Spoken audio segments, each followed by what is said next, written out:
What's on, ladies and gentlemen? My name's Ross, I like games, and today it is the first anniversary of the One Piece TCG in the West.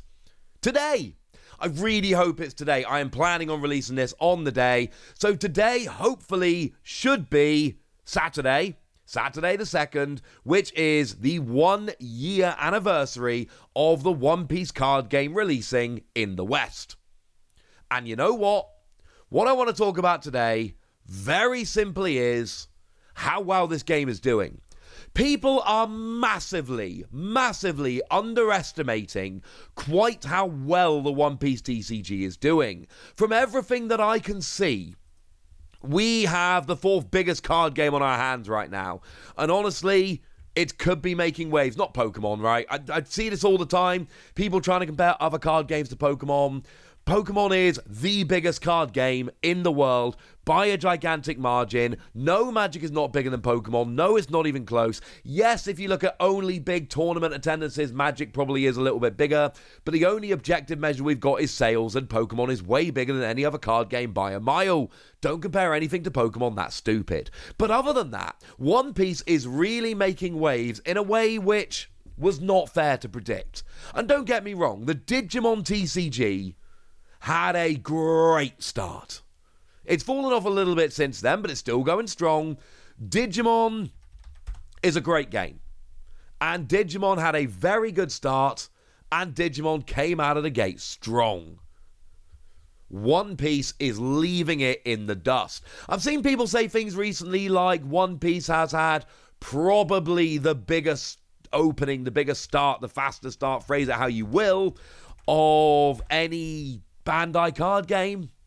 There is no probably about it. It is absolutely wrecking in a ridiculous way, and it really wasn't fair to predict. One of the things we saw on the release of the English version of this game was that Romance Dawn was just hard to get hold of. Romance Dawn was basically sold out everywhere. And the reason Romance Dawn was sold out everywhere on release was because it wasn't fair to predict this kind of start. Frankly, it would have been irresponsible. Now, I'm not going to get into huge business theory here, though I did teach business for 13 years, but we have this thing called cash flow. Cash flow is the amount of money that is available in a business at any one time, the amount of money you've got to spend in the business. And essentially, if you plan to have a ridiculous record-breaking launch, and you don't have one, then you spend lots of money on product, the product doesn't sell fast enough, and then you have all your money tied up in product. People come round for the electric bill, and they're like, hey mate, you're late on the electric bill, and you go, well, sorry, have some boxes of our card game, and the electric company say, no, you idiot, that's not how electric bills work, and then you can't pay your bills and you close. That's what happens if you plan for a record-breaking opening. Either it happens, yay, or you go bust. And starting a card game, having to have a record-breaking opening, or your card game fails immediately, really irresponsible. So if anybody's wondering why we had the stock shortages for Romance Dawn at the beginning, Bandai planned for a moderately successful card game, which was a responsible thing to do. What actually happened was it came out of the gate so strong, the only way they could have kept up with demand was for planning for that ridiculous a start, and it is frankly irresponsible to plan for that ridiculous of a start, because if you don't have it, then your cash flow gets ruined and you don't even get to set free. But you'll notice, the most recent set, OP04, Kingdoms of Intrigue, anyone struggling to pick that up for retail? Anyone out there cannot find this on the shelves anywhere? Anyone out there finding it's been scalped to high heaven, it's just unavailable, you can't get it? Nah. Not even close. And the reason, very simply, is Bandai have learned. And to be fair, I go back on this channel, literally told you this was going to happen. I told you from the beginning that this was going to happen, that it would take a little bit of time, but it would happen. And if I go onto eBay right now and I search for Kingdoms of Intrigue, I find a whole bunch of stores in the UK selling a booster box of Kingdoms of Intrigue for between 75 and 90 quid. Let's average it at about 80 when you build in postage and stuff like that. Yeah, that's below retail. That's a fair bit below retail. Readily available. Because it did get sorted. We knew it would, and it did. And that was a big problem with the One Piece card game. Hang on a second, Wassy. Stock is readily available below RRP for the new set. Does that mean the game is failing?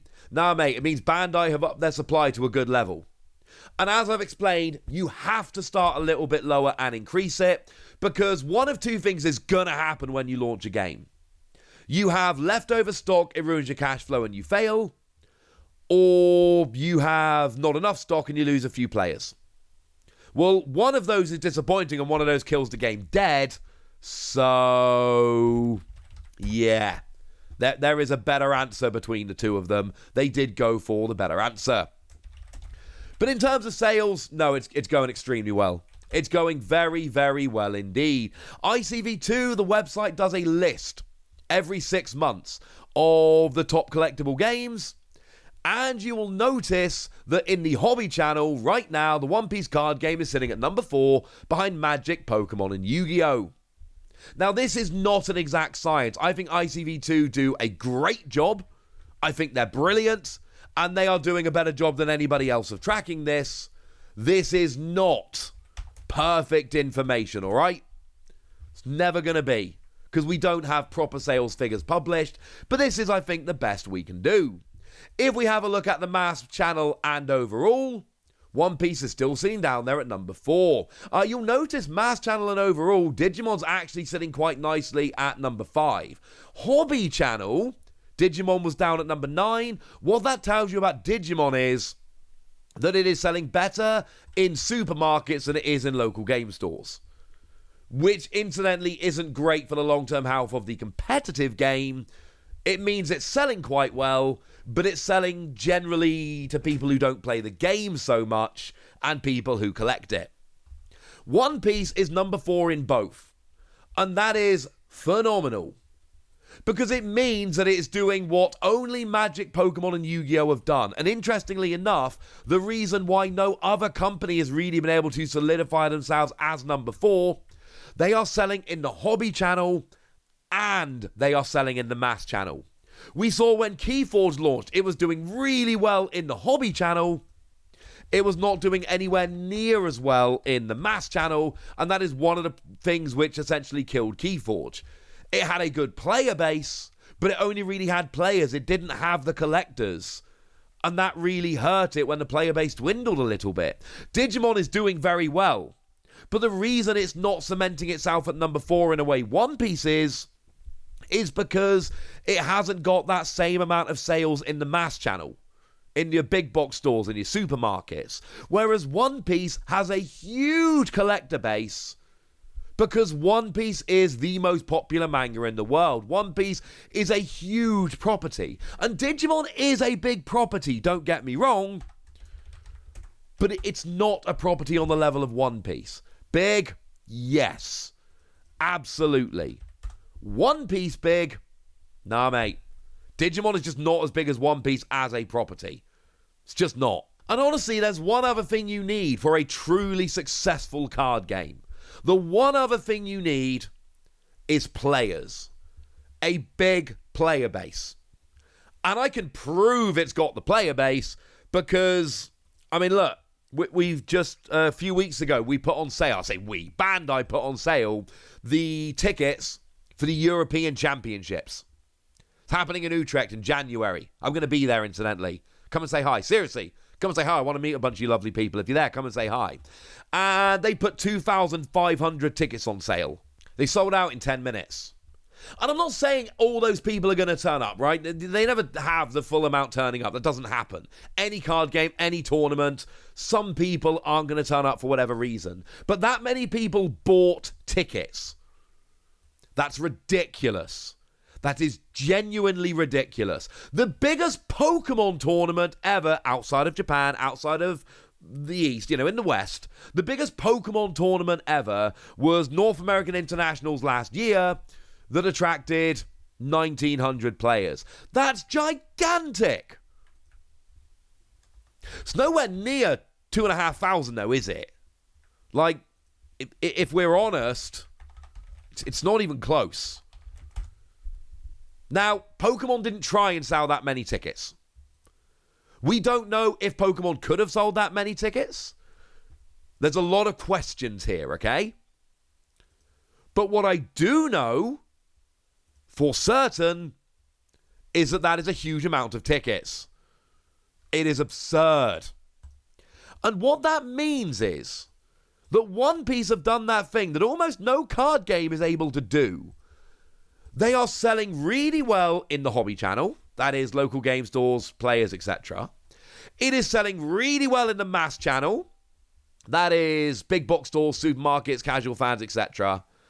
And it is selling a ridiculous amount of tickets for competitive tournaments. Those are the three things you need to hit to be a truly successful card game.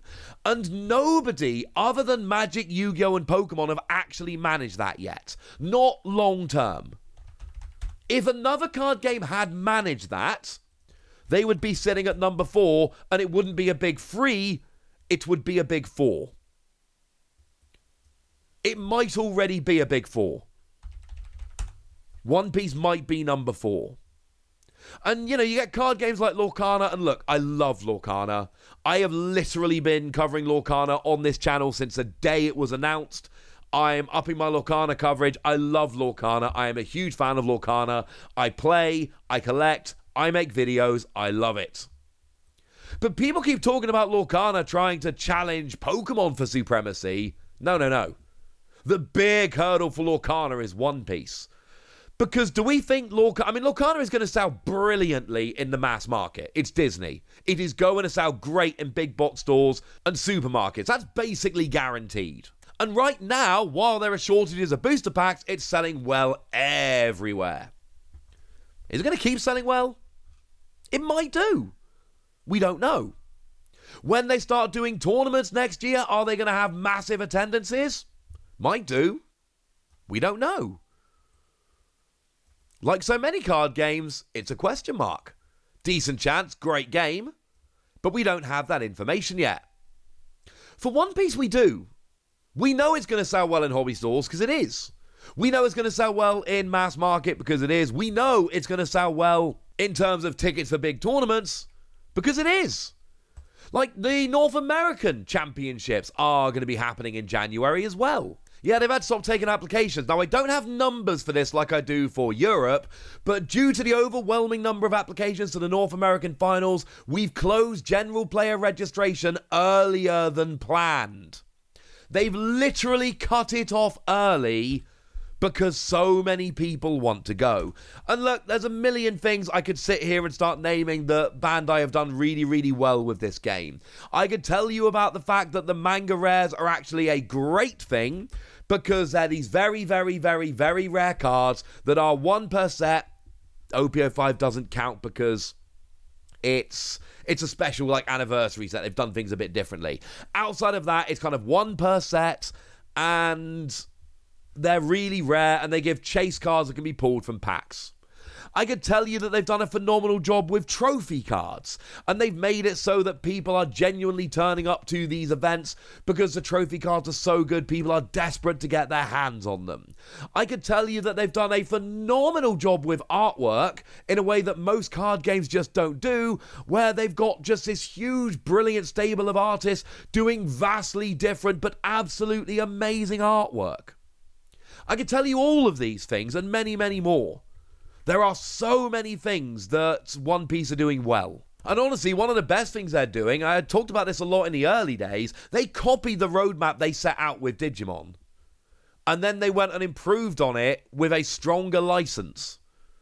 And then they've ended up with this absolute monster hit on their hands. And I do need to stress, this is a monster hit. This is not a game that is doing okay. It's not going all right. It's not quite successful. This is a game which is absolutely crushing in a way that nobody could have predicted. I cannot tell you what's going to happen in the next year of the One Piece TCG. I don't know. Nobody knows. We can predict. Probably going to keep doing great, honestly. But we have no actual idea. What I can tell you is we have actual proof that it is crushing.